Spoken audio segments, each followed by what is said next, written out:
qu'il mène, mais je tiens à vraiment souligner un témoignage qui ne s'est pas forcément passé à l'école. Dans le mois de mars, un jour au bureau ici, il y a un agent de l'action sociale qui est arrivé. C'était une dame.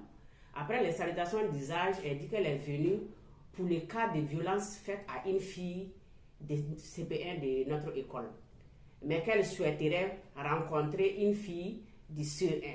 Quand elle a donné le nom de la fille, j'ai compris que c'était le ministre adjoint de l'environnement. Elle est venue, quand elle est venue, la dame lui a posé les questions. Elle connaissait effectivement la fille du CP1 et même la fille en fait n'était pas à Bourakoui comme l'action sociale l'avait suggéré. Elle a dit que la fille est au CP1 mais à l'école Bourakoui C.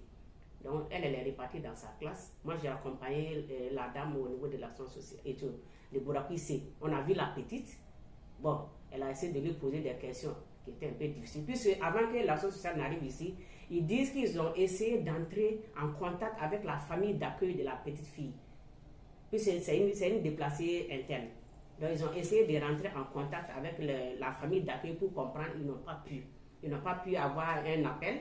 Ils ne connaissent pas le domicile. Voilà pourquoi ils sont venus à l'école ici pour connaître. Donc quand nous sommes partis, bon, les questions avec la petite fille, ça n'a pas donné, mais il y a quelqu'un aussi que la dame de l'action sociale a remorqué pour aller connaître la maison, là où elle habite.